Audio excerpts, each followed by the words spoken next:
Greetings, NASCAR enjoyers, and yeah, it's been a while since I did a race review, all because of the Olympic break. And I'm sorry this video got delayed, just had no control over what was planned. First, I had to go to an unexpected appointment and went to a thrift store. Then I had to go on an unexpected day trip which involved birding. And that also pushed it back, but it's over with now and I'm able to film the video. There's no day trips planned today. So yeah. Last Sunday's race at Richmond was crazy. And it was quite the showing. Yeah. At first it looked like it was going to be another snooze fest, because, well, short tracks with the next-gen car are always not that great.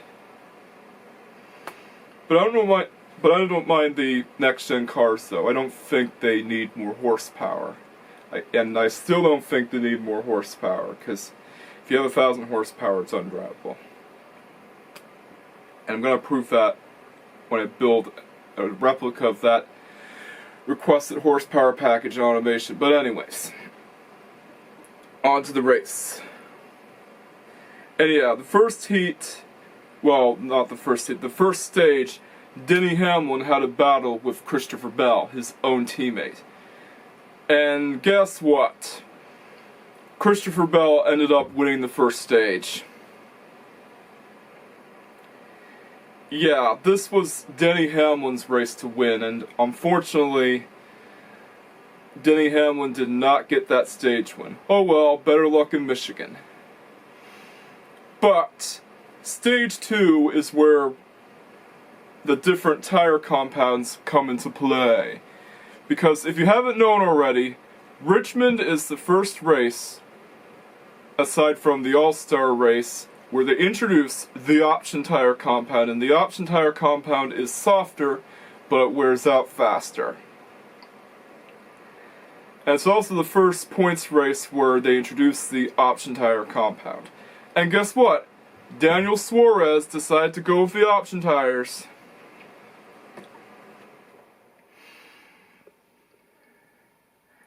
And he ended up winning the second stage, all because of a pit strategy.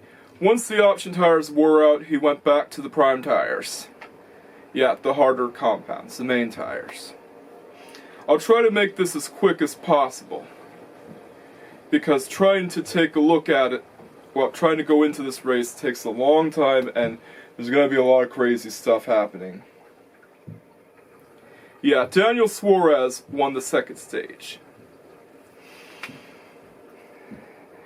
And the third and final stage,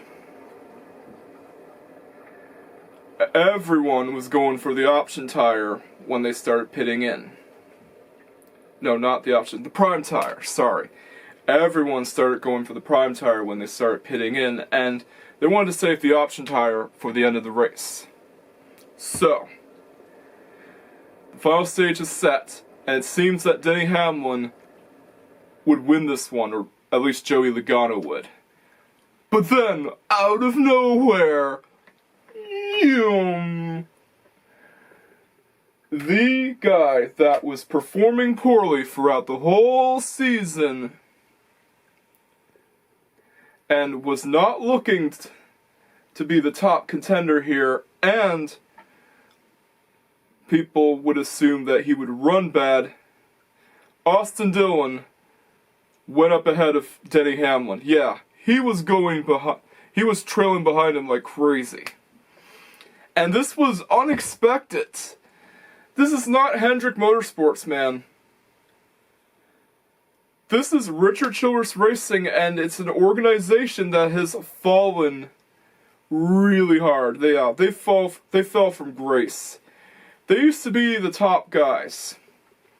They used to have a dynasty years ago, but now They're a shadow of their former selves. And nobody expected this guy to win. Nobody. Not even Michael Moose. Yeah.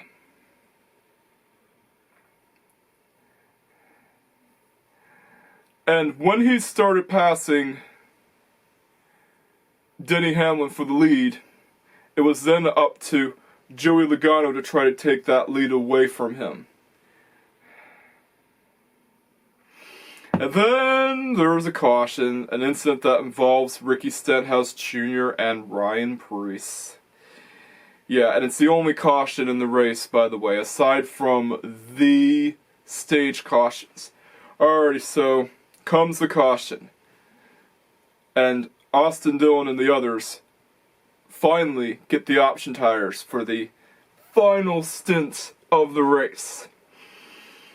And once it starts happening, stuff gets crazy. You see, unlike Alex Bowman's winless streak, where he raced for a top team, Austin Dillon was racing for a team that was under a lot of scrutiny and was being looked at as the laughingstock of NASCAR nowadays. But he sure proved them wrong. And yeah, Austin Dillon, the same guy who was being mocked and ridiculed for trying not to be a race car driver, battled Joey Logano for the lead, and then guess what happened? He did a bump and run on Joey Logano. Yep, the same move that Dale Sr. pulled off years ago. The bump and run. And then guess what? Denny Hamlin tried to take away Austin Dillon's win, and he ended up wrecking him too. He got a side hook. And guess what? Dale Jr. said that side hooks do happen in NASCAR. They've happened before. And of course, Austin Dillon ends up winning. Yeah, a big surprise, considering that Richard Childress Racing is not even one of the top teams. Not anymore, at least. And they've fallen from grace just like McLaren. Just like McLaren's victory, this was unexpected. But Austin Dillon proved that he can still be a race car driver. Yeah, some people hated the finish and some people didn't like it, but the off-track incident that happened way after, yeah, it's worth talking about, because guess what happens? Joey Logano went into the pits and tried to run over Austin Dillon's pit crew because he was really angry. That's angry with spelled like A-N-G-E-R-Y, by the way. And of course, Joey Logano was penalized for it. But oh well, at least Austin Dillon broke his winless streak that he got since 2022. In fact, he hasn't won a race since 2022. And he proved that he can still be a race car driver. What a way to finish the race. An unexpected finish with a lot of twists and turns and surprises. And the car that was looking to run bad actually ran good. Richard Childress Racing finally proved they could win once more. But anyways, I definitely give this race a 9 out of 10 due to the craziness that happens. Yeah, it was a finish that was reminiscent of the 1999 Food City 500, where guess what? Dale Sr. with the same number pulled off the same move. Some people didn't like the race, but I enjoyed it. It was a lot of fun. It was exciting. It's a lot better than any other short track race has the right to be in this day and age. And I cannot believe that Austin Dillon went from 30th to being locked into the playoffs. It's amazing that he was able to pull off a win here, since he rarely wins. Again, it's not like Hendrick Motorsports. you see, like, Alex Bowman breaking his winless streak, at least he's from a top organization.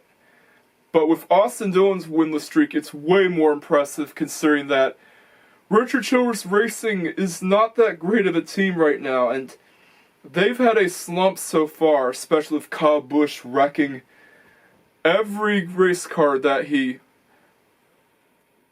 races in. Well, nearly every race car that he races in nowadays.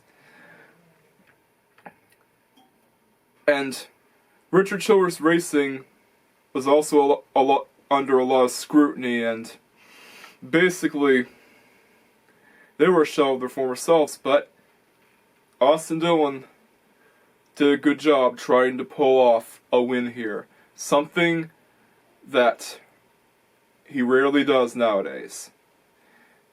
And this proves that the next-gen NASCAR racing car can make racing more competitive and have underdogs and give underdogs a chance to win. So bravo. The next-gen NASCAR racing car has certainly given Austin Dillon, who doesn't even win a lot, a chance to win here. Even if he had to right hook Denny Hamlin and bump and run Joey Logano for it. But oh well, hopefully Denny Hamlin will win the next race. Or who knows, Ross Chastain might win at Michigan. Yeah, I'm expecting Kyle Larson to win at Michigan since he won in the 2010s when he's racing for Chip Ganassi Racing. But who knows, Ross Chastain might win, or Denny Hamlin might get his fourth win. We'll have to find out once we see the race at Michigan. And if you enjoyed that race, feel free to watch, well, whatever appears there. And you know the drill. Don't forget to like, comment, and subscribe, and hit that notification bell so that you don't miss out on the latest Racer 7 Productions videos. And